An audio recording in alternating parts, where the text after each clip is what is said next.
I know a few of you are still getting seated, but we're going to go ahead and get started tonight.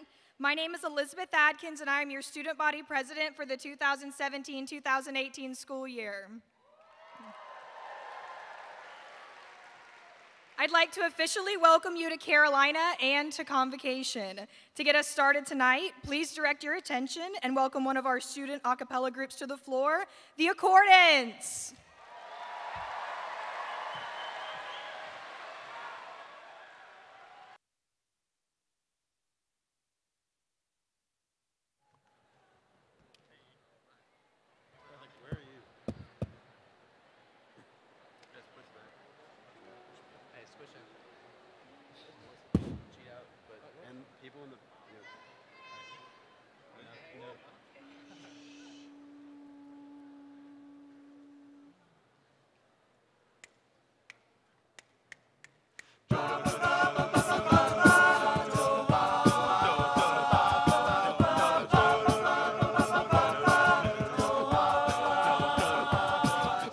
Hey, don't write yourself off yet. It's only in your head you feel left out or looked down on. Just try your best, try everything you can. And don't you worry what they tell themselves when you're away. Just take some time, little girl, you're in the middle of the ride. Everything will be just fine. Everything will be alright, alright. Hey, you know they're all the same. You know you're doing better on your own. So don't buy it. Just live right now. Just be yourself. It doesn't matter if it's good enough for someone else. It just takes some time, little girl, you're in the middle of the ride. Everything will be just fine. Everything will be alright, alright. It just takes some time, little girl, you're in the middle of the ride. Everything will be just fine. Everything will be alright, alright.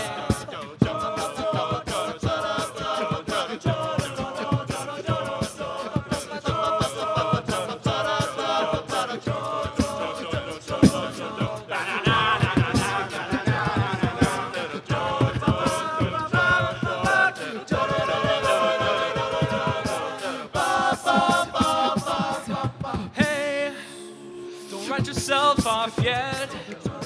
It's only in your head you feel left out or looked down on. Just do your best, do everything you can, and don't you worry what their bitter hearts are gonna say. It just takes some time, little girl, you're in the middle of the ride. Everything will be just fine. Everything will be alright, alright. It just takes some time, little girl, you're in the middle of the ride. Everything will be just fine. Everything will be alright, alright.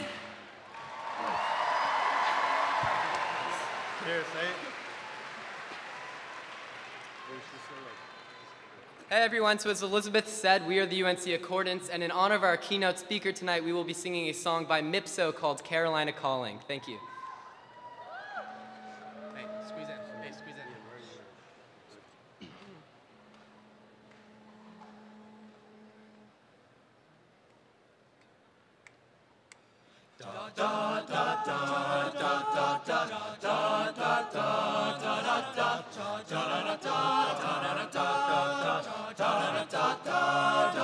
In 10 years I'll be older, maybe living somewhere colder, getting used to pavements under feet. These will be our good old days, all the scenes that we'll replay, before we scattered in the breeze.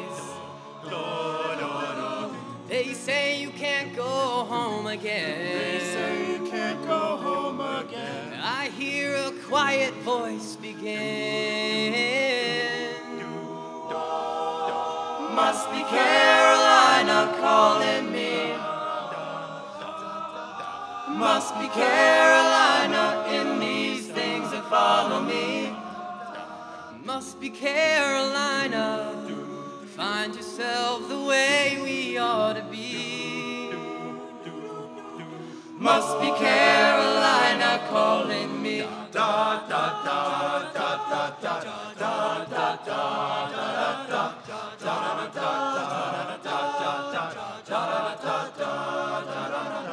We're gonna have to face it. Street lights on empty faces. City sights and sounds under our skin. Nothing can erase it. Red clay and rolling acres. It's funny how a place can sink in. Someday I'll realize my mistake. Someday I'll realize my mistake. I'll reconsider my escape. Must be Carolina calling me. Must be Carolina in these things that follow me. Must be Carolina. Find us all and how we ought to be. Must be Carolina calling me.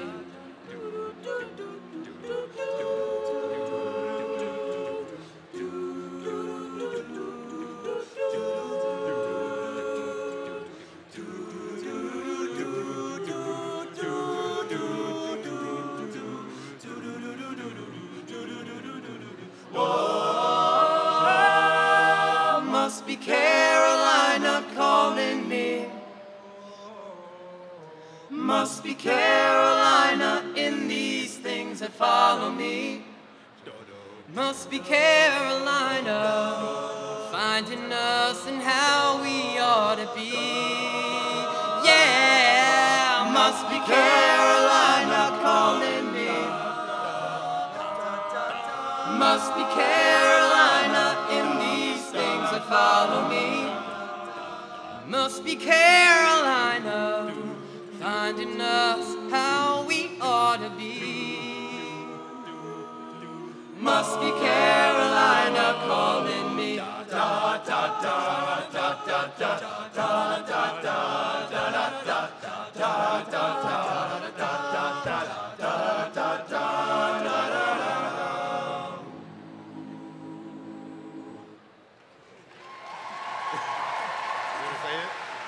Thank you. Come see us at Fall Fest.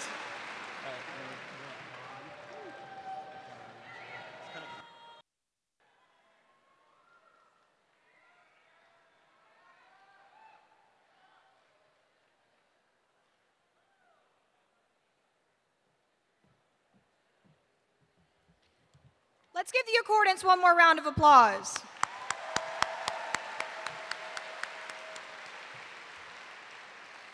Now please stand for the academic procession and welcome Chancellor Folt, the platform party, and members of the faculty.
Thank you, everyone. Please be seated. I remembered.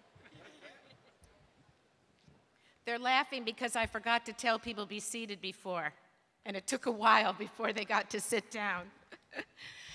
Thank you, Elizabeth Atkins, our student body president, and the Accordance a cappella group. That was wonderful. You set a wonderful tone of song and celebration for this convocation.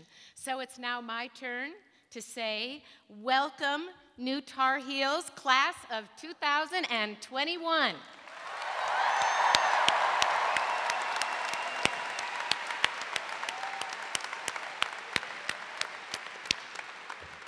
And welcome to all our new transfer students and our graduate students and our professional students and returning students joining us this fall. Today has been a beautiful day, and it's been a pretty warm one, too. When I woke up this morning, my very first thoughts were all about all of you. And I was thinking, well, so much has been accomplished at the nation's first public university. When I thought about you, I realized the best is yet to come. Each year, yes, you can clap about that.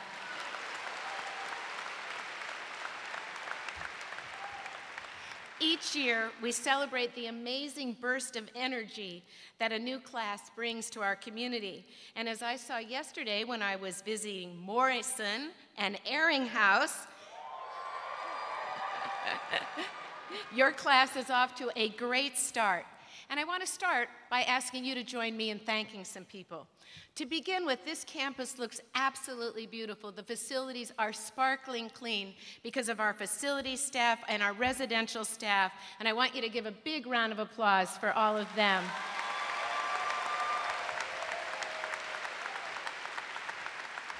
A lot of you had a lot of help putting all your bags into your rooms, and there are 500 plus Holland heels, and I think there are about 250 of them right here. If you'd stand up, we want to thank you for all your help. Yes.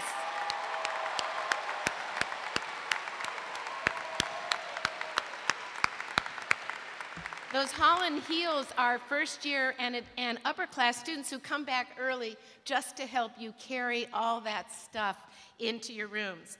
And now, I really want to thank the residential staff and have all those RAs who you know and are going to really get to know stand up so you can thank them for all they do.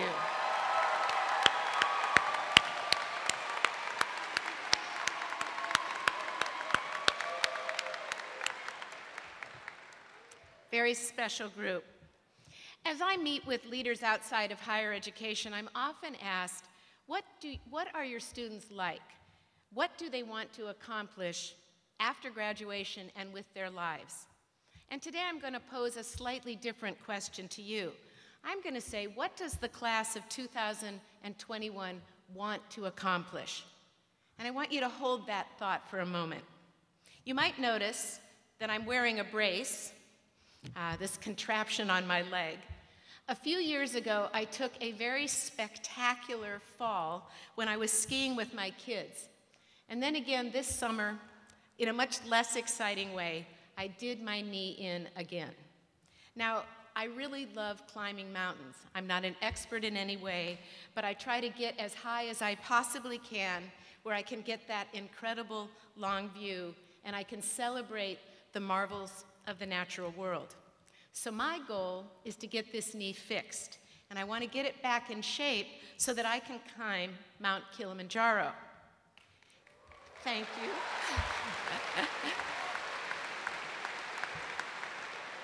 The truth is, that's going to take a lot of work, and I know it's not going to be easy. So you might say, why am I telling you this?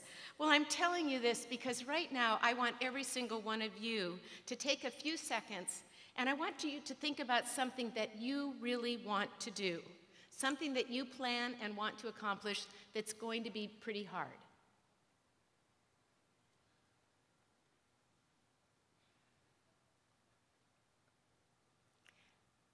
Now, my hope is every time you see me walking around campus with my brace, that's going to make you think of the mountains that you want to climb and the goal that you're setting.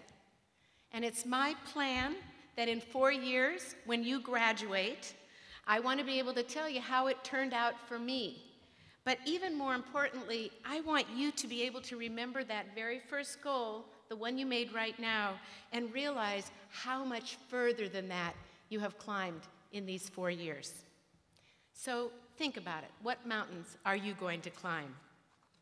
We have an amazing and rich tradition here at Carolina of people who set out big goals and they make things happen. So right now, just look around this room at all these talented classmates. They're going to make things happen. And I want you to get to know them. You know, it might not be till the next national championship that you're going to be gathered together like this in a single place.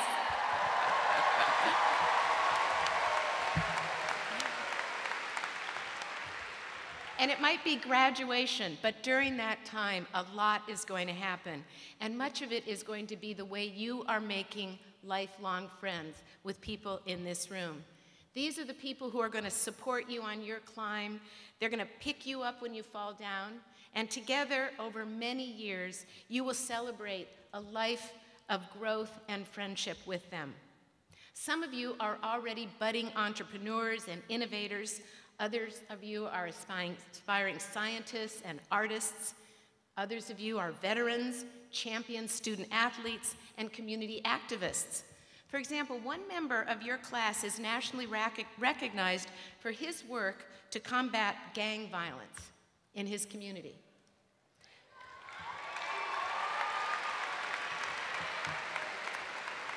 With you, beginning his time at Carolina, is a 10-year Army veteran of 4 deployments in Afghanistan and Chad, who wears the Bronze Star for his service gathering intelligence on terrorist groups.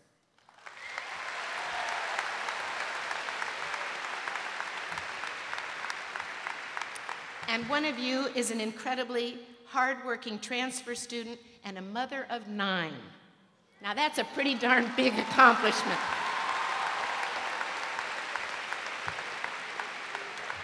You are the largest first-year class in Carolina's 223rd three-year history.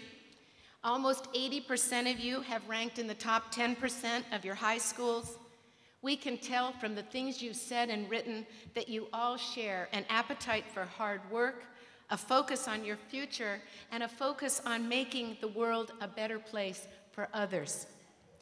Your hard work, combined with the support from your families and supportive communities, has earned you an opportunity to be right here, right now. We all think the sky is the limit for you. And speaking of the sky, you are beginning your Carolina experience with a special celestial event that hasn't happened in North Carolina for more than 100 years, because the solar eclipse is tomorrow. And I hope some of you are going to take the opportunity to join us at the planetarium. And by the way, our planetarium is where the original astronauts trained. And you can come over there and view that solar eclipse. So I go back to the question, what will the class of 2021 stand for? Where are you going to leave your mark? And over the next 4 years, you're going to have lots of time and lots of opportunities to think about that. You'll probably be guided by what you see other Tar Heels accomplish, like one of our recent students who designed affordable custom prosthetics to help children with limb disabilities. Maybe you're going to travel across the oceans or look into the heavens, like our students who have been working in the Galapagos Islands, researching the human impact on fragile ecosystems. I was able to go to the Galapagos this summer and snorkel with some of our students who were having an incredible opportunity to conduct research at the world's first heritage site. Maybe some of you will be like the double Tar Heel alumna who was just selected this summer to become one of the newest class of NASA astronauts.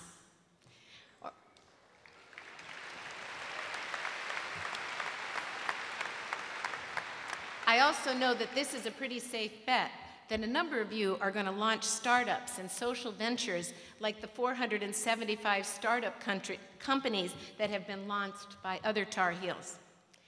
But I also really want to urge you, this is really important, to take a chance to get to know and be guided by our incredible faculty and staff. These are the people that will become your mentors, your co-learners, and often some of your closest friends. You're going to have a chance, unprecedented, to work alongside amazing people who are answering some of the world's most challenging issues. They come from around the world with a richness of experiences, and they are united in their dedication to see all of you thrive. Your professor could be creating new science to predict earthquakes, or they could be combating the impact of people on fragile island or shoreline ecosystems. They might be leading a project that's creating breakthroughs in concussion avoidance and therapy.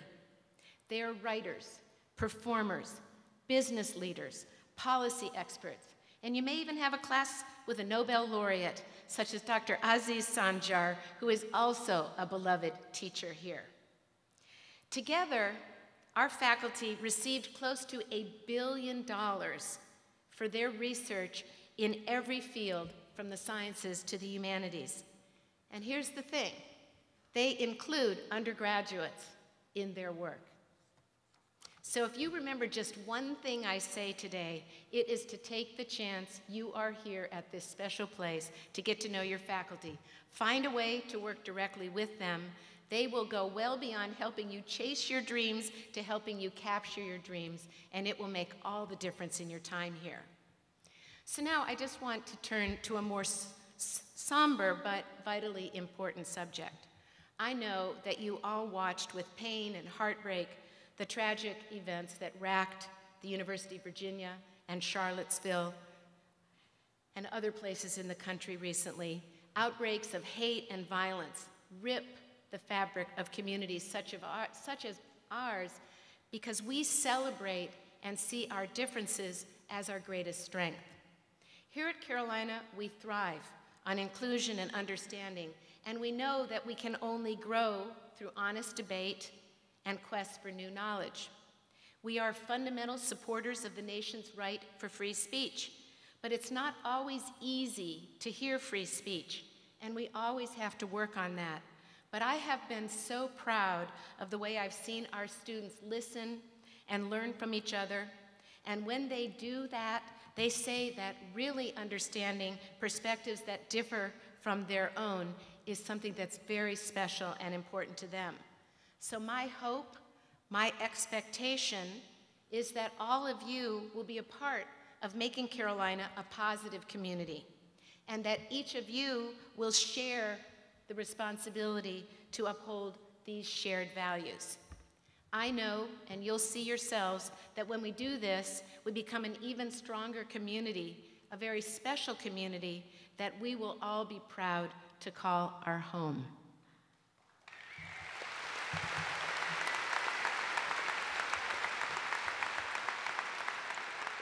Thank you. So now it's my pleasure to introduce the platform party. These are deans and administrators who are here with us tonight. These individuals already have had a big influence on your total Carolina experience. You might not meet all of them in the classroom, you will meet some, but they're dedicated to your success. So what I'd like to do is I'd like to do a very brief introduction and ask them to stand and then hold your applause until I've introduced everyone. So I'll start with Professor James Dean, who's Executive Vice Chancellor and Provost. You may be saying, what is a provost? Well, the title's an old one, but it means that Dr. Dean oversees the university's academic and research operations, including those of our 14 schools and the library. I'll introduce someone that doesn't need an introduction, Winston Crisp, Vice Chancellor for Student Affairs. Many of you can clap for him anyway, it's okay. Hard to hold that back. Many of you have already met Vice Chancellor Crisp as you moved in and you went through orientation. As you know, he's responsible for student life, including the residence halls, health and wellness, student leadership, and service. Kevin Guskowitz, Dean of the College of Arts and Sciences. The college is where you will all begin your studies at Carolina. As Dean of the college, Dr. Guskowitz oversees more than 40 academic departments and all curricula, everything from aerospace studies to women and gender studies. I'm also pleased to introduce Leslie Parisi, who's chair of the Carolina faculty.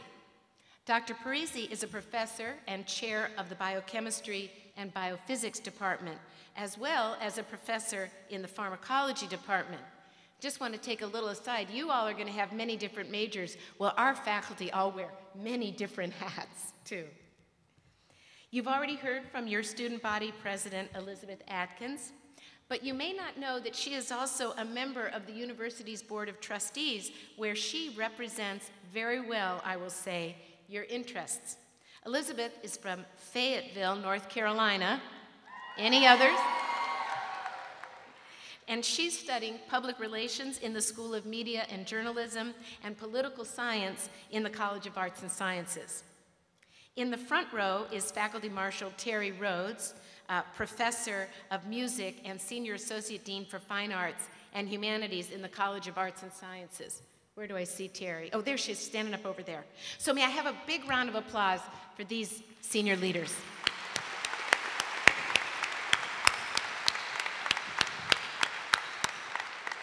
Now I'm going to very briefly introduce some of Carolina's deans or their representatives who head our professional schools.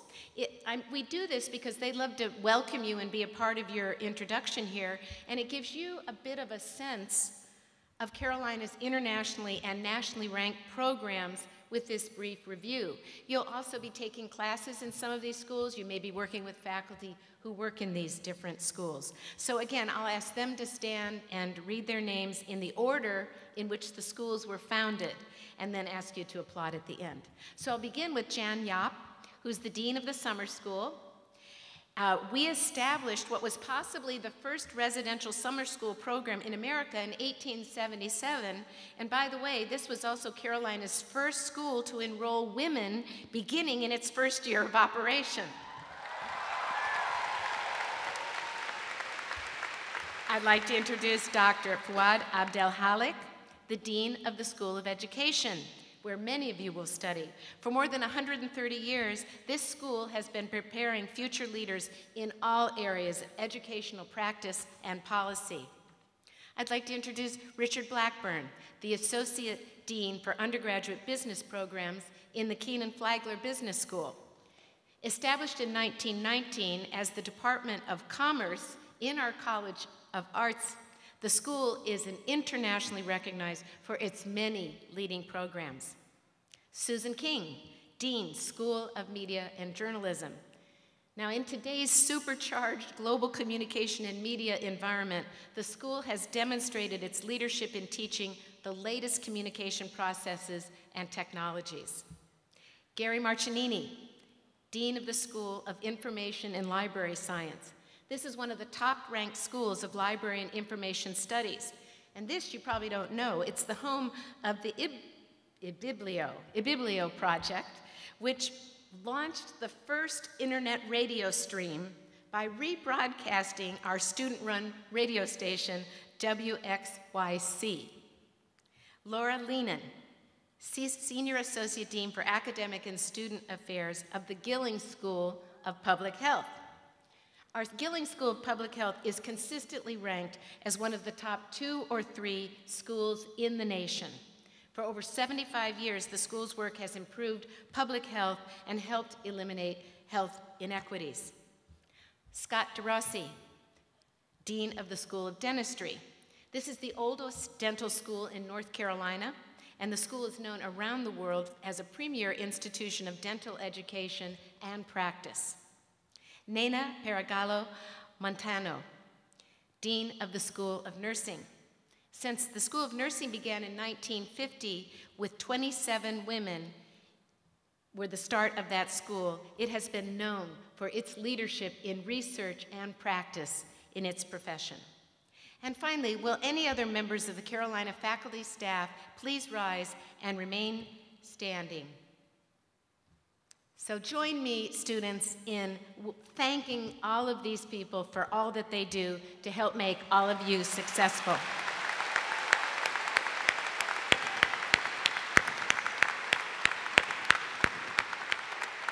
Thanks, everyone. Now, I'm very excited to introduce our special guest speaker tonight. It's become a convocation tradition to invite back a recent graduate, someone who has that Carolina spirit of accomplishing great and fun things, to speak to our newest class. And tonight's speaker certainly fills that bill. Jacob Sharp is one of 4 Carolina graduates who are the Americana band Mipso.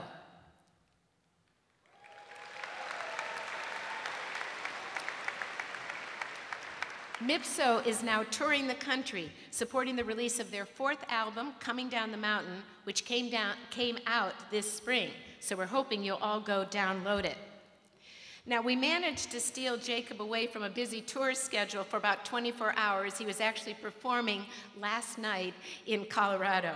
So we're so grateful that he is here. I'm particularly excited about this because his time at Carolina is a terrific example of the promise the next 4 years holds for every single person in this room. Mipso's roots are all Carolina. Jacob's, member of the class of 2013, plays the mandolin, and he and 2 other classmates formed a trio in 2011. And they frequently played on campus and all around the local community. He'll talk more about his experiences here, but the original trio all took a songwriting class, which led to their writing style. And that was a collaborative class of 2 of Carolina's amazing professors, Bland Simpson and Mark Katz. And if you could take classes from them, you absolutely should do it. They became the Mipso that we know today, with the addition of another Tar Heel, their fiddle player, Libby, who was class of 2014. Now, it's my bet that Jacob, right back there, who was a geography and global studies major, never imagined how far across the globe that collaboration that began right here at Carolina was going to take them.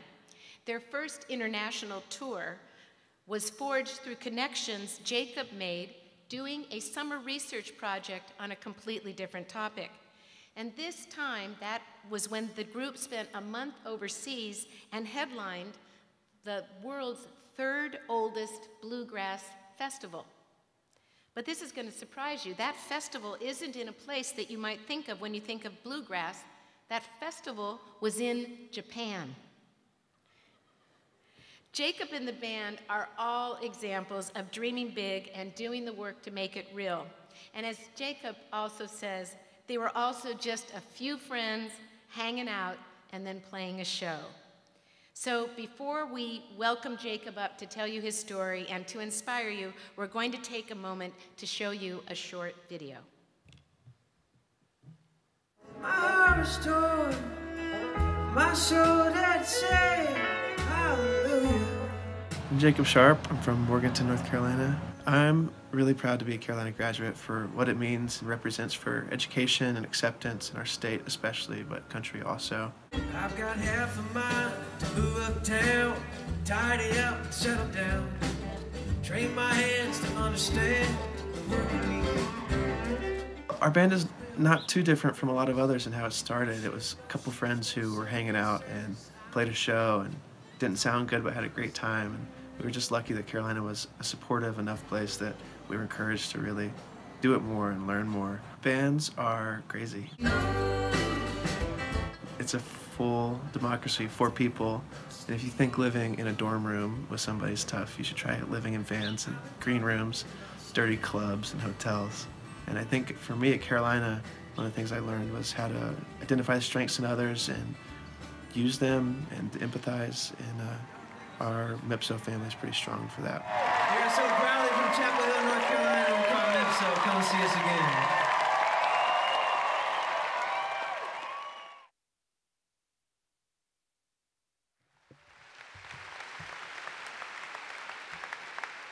Please join me in welcoming Jacob Sharp.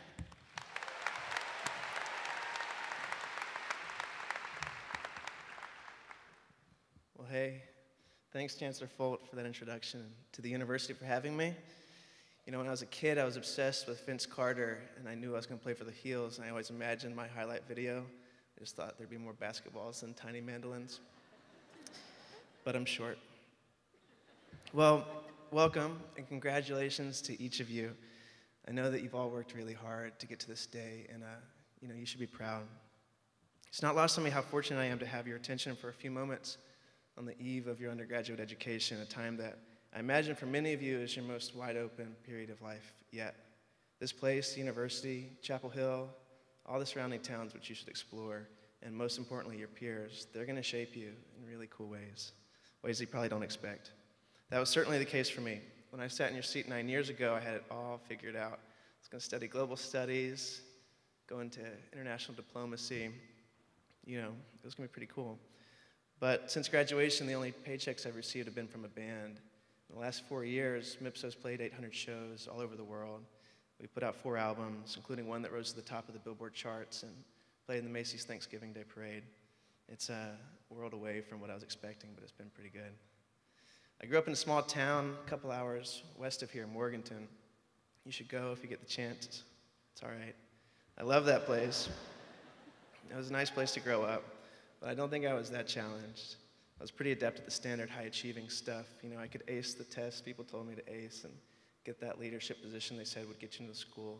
I studied abroad in high school, a place just barely exotic enough to make me really stand out on paper, but I didn't know what I was passionate about. This first year will seem pretty wild to you. Courses and professors, for me, they opened my eyes to issues and perspectives I'd never thought about and challenged me to form opinions with intellectual and ethical backing.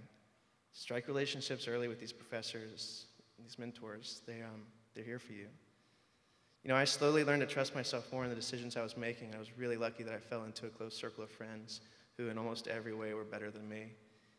They challenged me, asking me tougher questions than I had been asking myself. Why was I here? What did I want to study? What was it leading to? I didn't know. So I took a year off. I got my EMT certification. I worked briefly for National Geographic, and then I landed a job as a winemaker in New Zealand. That part was great. And I realized when I got there that music was really important to me. They had a restaurant at this vineyard, and they asked me to play, and I loved it. So this passion had kind of found me, and I took that back with me. I hope for you that you can learn to rid yourself of the weight of others' expectations quicker than I did. Other than surrounding yourself with good people, kind of people who are going to challenge and support you and make you laugh, I think this is the most important thing to focus on these years. It took me so long to become comfortable in a landscape of my own expectations, but exploring and identifying those passions and desires is so crucial. You're going to change your major. It's not a big deal. And you'll probably end a relationship you once felt was perfect. It's not going to be easy, but it'll probably work out. And when you decipher the code to your own happiness, you will almost certainly have a larger impact on others. For me, this led to a crash course in starting a band. When I first visited UNC as a high school senior, I met this guy, Joseph Terrell from High Point. We were both pretty bored by a campus tour and ditched a lecture to play music. Sorry. And during that year off, we kind of became musical pen pals, emailing songs back and forth. A couple weeks before I came back to school, he emailed and said, I found a bass player and got us a gig. So a few weeks later, I met Wood Robinson, and we started working on tunes for a set we were going to play for an Eve Carson Scholarship fundraiser. Libby Rodenbo would soon join the fold right after that, as Chancellor Fold said. Well, we played a show, and we were awful. Seriously, it sounds terrible. Wood's mom has a copy of the show. I don't know how she got it. She likes to play it when we're around. It's not something you want to be reminded of, but we had a really great time, and so did everyone else there, it seemed. And I want you to look around and recognize that these people are your peers and your classmates and your friends, and they're going to be there to support you. They certainly were for us, encouraging us to get better at every show. And those shows at the time, they were just joyful and free, and we thought that would be the final chapter on our little college band. At this time, my mom was terminally ill with ovarian cancer, and she couldn't travel. So we booked a show in my hometown, Morganton, and decided to play for her. It was the first time the band had hit the road together. She passed away a week before the show. I don't really remember that week. I don't need to. But somehow keeping the show on felt right. The night came, and 600 people from my little town showed up to a fundraiser in her honor. I was grieving, the whole town was, and it was this perfect cathartic moment. And as weird as it is to say, given the circumstances, it was so fun and rowdy. We walked off stage kind of feeling like rock stars for the first time, and that's a good feeling. I realized that the energy of that night, this dialogue between the musicians and the crowd, it was bigger than me and the band, bigger than the moment. Concerts, like so many things, they're just avenues for us to have a shared emotional experience. I think it's what we all want. And with the right band on stage, these experiences can be truly transcendent. By the way, here at Carolina, the Carolina Performing Arts, they put on some amazing concerts, also Durham and Chapel Hill and Carborough. There's so many great bands and venues here. You can get your mind blown more consistently than almost anywhere, so make sure you do it. And we wanted to be that type of band. 800 shows in, I think we still do. So we spent the next year and a half playing every weekend, selling out venues across the state.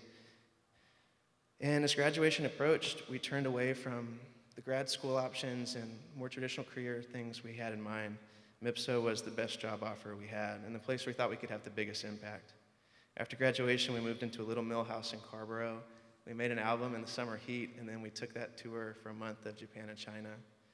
That album, Dark Color Pop, it debuted on the Billboard Bluegrass charts. We thought it was a joke. We were actually playing a house concert in Durham for a bunch of Duke students, which was a mistake. And they told us this at kind of like the intermission, and we were like, haha, funny. And then we realized it really was on the Billboard charts, and it kind of was the moment that we never looked back from. So I challenge you to, if you see a door like that open while you're here at Carolina, and they will, if you have a hunch that you want to see what's on the other side, push through. Normally you're going to like it. I just got back from a trip of Europe, and I fielded more questions than I was expecting about the state of our country. How could such hateful rhetoric be coming from what was once one of the most revered leadership positions in the world? On my flight home, I was typing up these thoughts, and there were headlines about Charlottesville. The first time I rushed Franklin Street was the night that Obama was elected. It was my first time voting.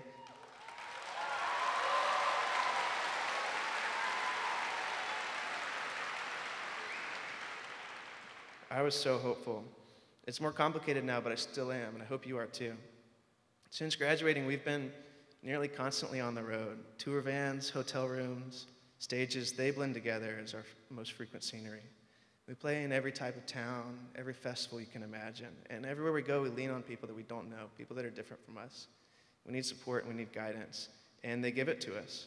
People invite us into their world for a night and show us the best of it. In return, we try and, for 3 hours a night, take you on a little journey in our concert. For me, songs are everything, and the best one takes what's raw and real in a writer's life, and that makes you think that they're writing about you. Concerts, in beautiful theaters, in arenas, in beer-stained little clubs, they're like my sanctuary. It's one of my favorite things, and it exists elsewhere too. You gotta find what this is for you and focus on it. Because in a time where we're so frequently told we are irreparably different from one another, my main job as a musician has been to erase boundaries. Whatever you're doing right now and whatever you get into while you're here at Carolina and after, I hope and trust you'll find that same ability, because we have a lot more in common than they say.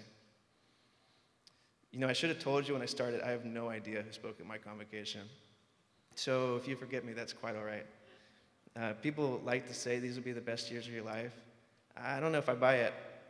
The alumni you'll meet, they'll smugly remind you of it. They'll be gazing at some far-off quad in their mind, as if it's predetermined, it doesn't get any better than this. I mean, it's an amazing time. I love my years here, but I'm trying to live in a way that keeps the best times always just ahead.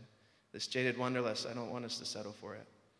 I'll remind you that uncertainty encourages doubt, and keeping your finger on the pulse of a path towards personal fulfillment, that's not always easy. There's going to be a lot of both of those ahead of you, and you should embrace them. You're setting off one of the greatest arcs of change and growth in your life, and finally you're in the driver's seat. I don't know if you felt like I did that. For so long, you were kind of force-fed this supplied path to life. You're free of it. It's a nice change. And having an environment so full of support, opportunities, and all these graceful crash landing pads, it's unique to this community and the undergraduate experience. So recognize it and cherish it. I hope you lean into the sometimes uncomfortable changes ahead of you, and I assure you that as long as the decisions you make while you're here, if they're following your passions, keeping you surrounded by people who challenge you to be better, and prioritize having a positive impact on your community, you're going to be just fine. So with that in mind, welcome to Carolina. I hope this becomes a home for you like it is for me. Thanks.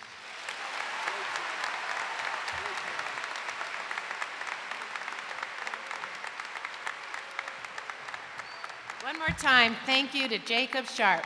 Woo!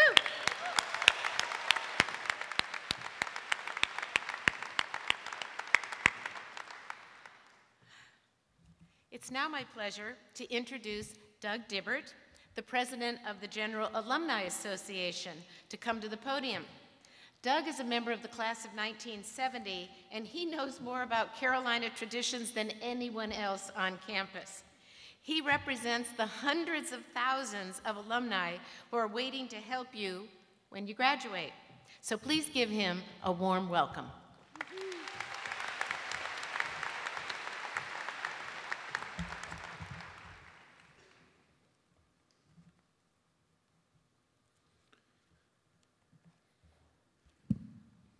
I too am delighted to welcome you to Carolina, but I want to remind you that sooner than you might imagine, it won't be Sunday evening, but Sunday morning, and you won't be in Carmichael Arena, but in Keynote Stadium, happily adorned in your Carolina blue robe.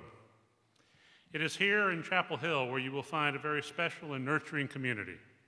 Faculty will challenge you, staff will guide you, fellow students will bond with you, and Carolina's alumni will support and envy you. Each alumnus is convinced that we attended Carolina at exactly the perfect time, and all alumni want your experience to be as enriching as ours. You're a student for only a few years. You're a Carolina alumnus for life. Don't wait until you graduate to come into the Alumni Center, the permanent home to Carolina's more than 317,000 living alumni. The General Alumni Association has many student programs and events, and we welcome you to participate in some or all of them. The Student Alumni Association, the Homecoming Committee, Senior Class, and the Order of the Bell Tower. Over the summer, you began building your class identity by voting for your official class logo.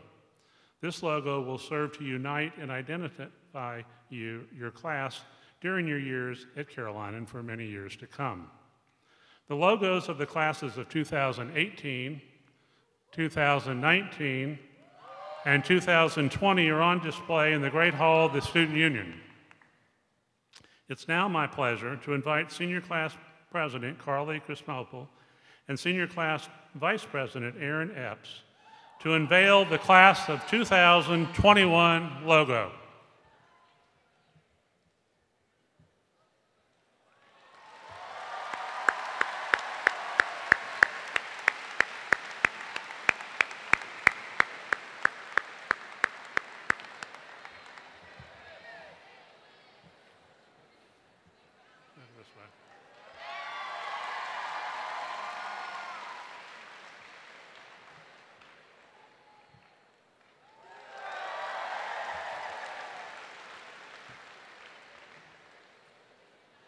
Finally, many of you have heard about the 100 People, a world portrait project using World Health Organization, Census, United Nations, and other data.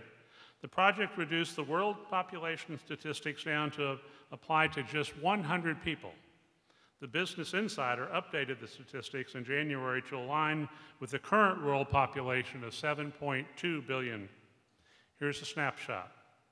A community of 100 people would include 60 Asians, 11 Europeans, 14 from the Americas, 15 Africans, 50 would be female, 67 would be non-Christian, 5 would speak English as their first language, 15 would be undernourished, 13 would have no clean, safe water to drink, 75 would have a cell phone, 30 would have internet access.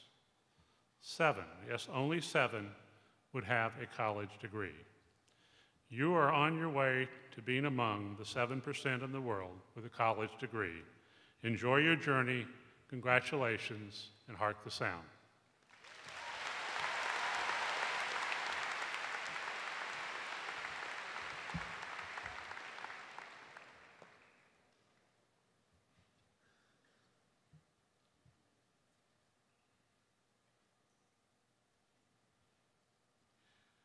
Among the values of a great global public university, values at the core of the University of North Carolina at Chapel Hill are academic excellence, intellectual curiosity, service, and inclusion.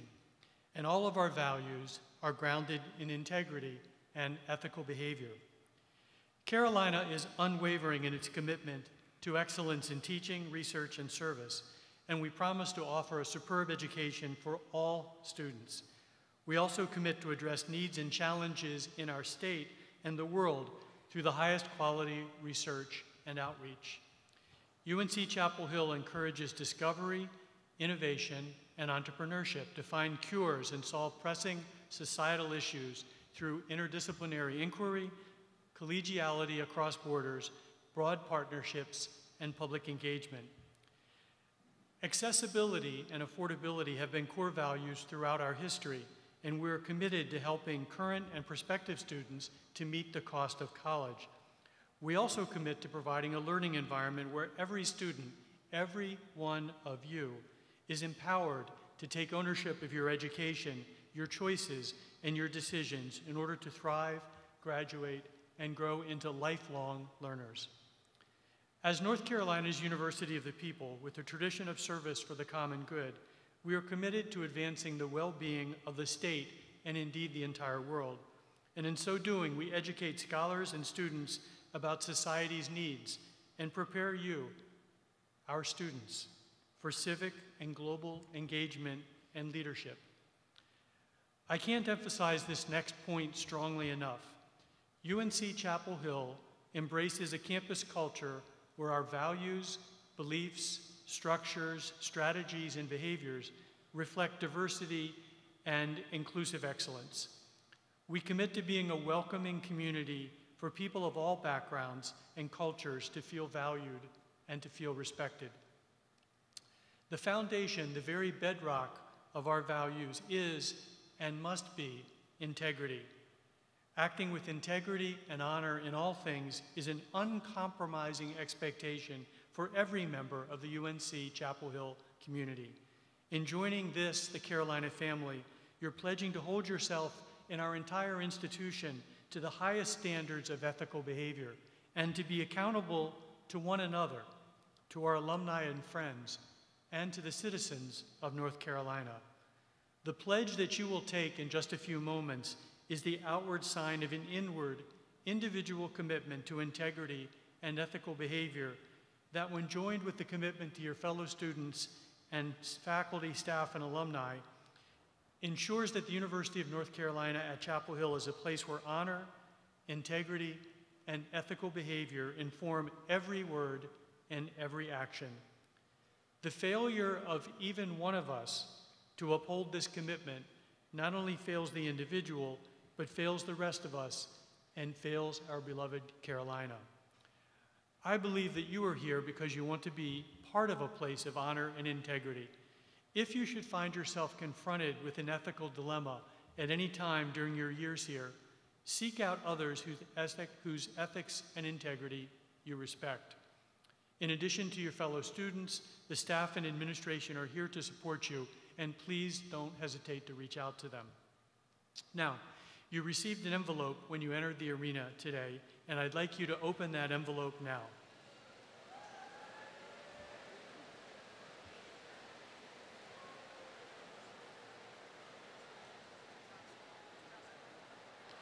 Inside the envelope, you will find a tassel. This is a symbol of where you're going to be 4, 3, or 2 years from now, achieving the status of a Tar Heel alum.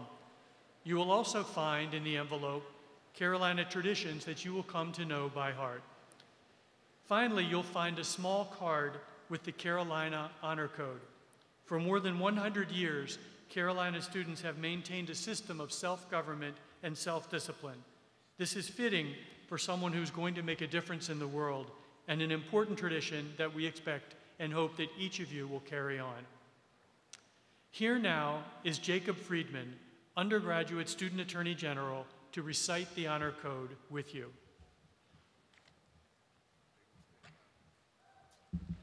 Thank you. One of the best parts of UNC is the way it feels to be a student here. It's an atmosphere of respect, trust, and genuineness. Pledging to follow the honor code is a commitment to contribute to this positive environment and the continued success and integrity of UNC as a whole. I hope you all will take pride in joining me as we take the pledge. Please rise and repeat after me.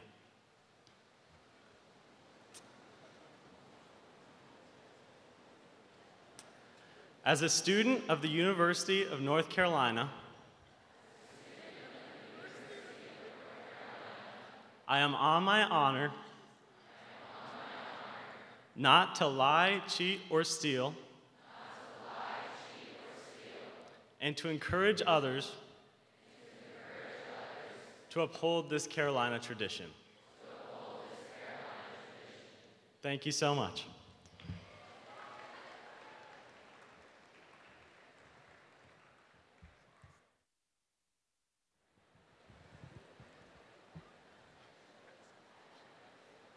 Thank you.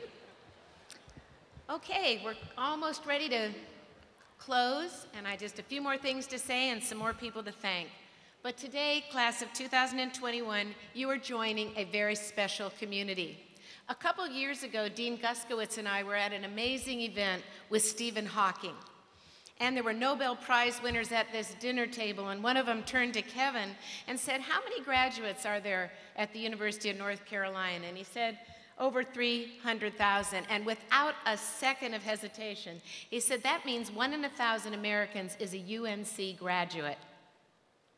Think about that. It turns out 1 in 300 college graduates in the United States is a UNC graduate. So you have to wear that honor well. It's a community that stretches back in time.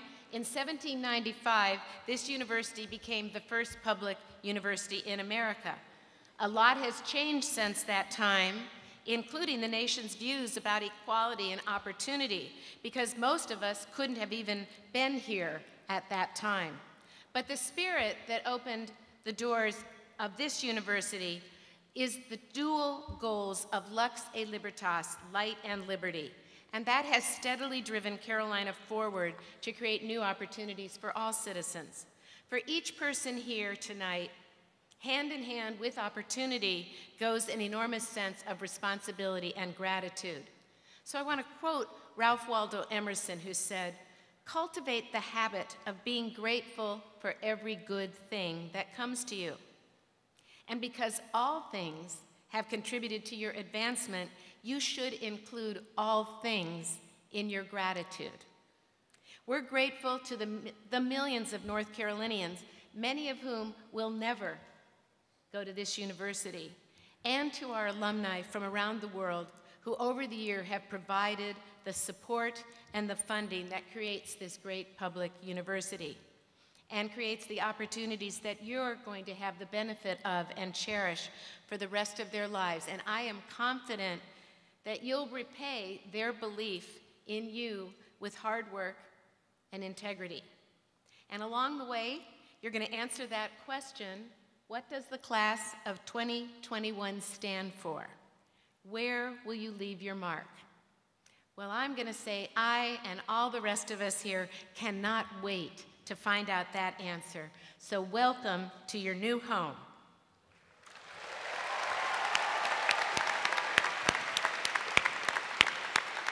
Now, before we go, we just want another round of applause for the new student and Carolina Parent Program staff and student leaders who worked all summer to prepare for you to come. Phew! Yeah. And thanks to the members of the Orders of the Bell Tower as you're running out the door. Say thank you to them for greeting us. And don't forget, hey, hold on a second. Please don't forget, just one more minute. The summer reading discussion sections tomorrow from 10:30 to noon. Check in your residence hall lobby for your assignment. Now, the Tar Heel Voices, another a cappella group, will lead us in the alma mater. Then you'll be able to go to Fall Fest. Okay, join in on this song.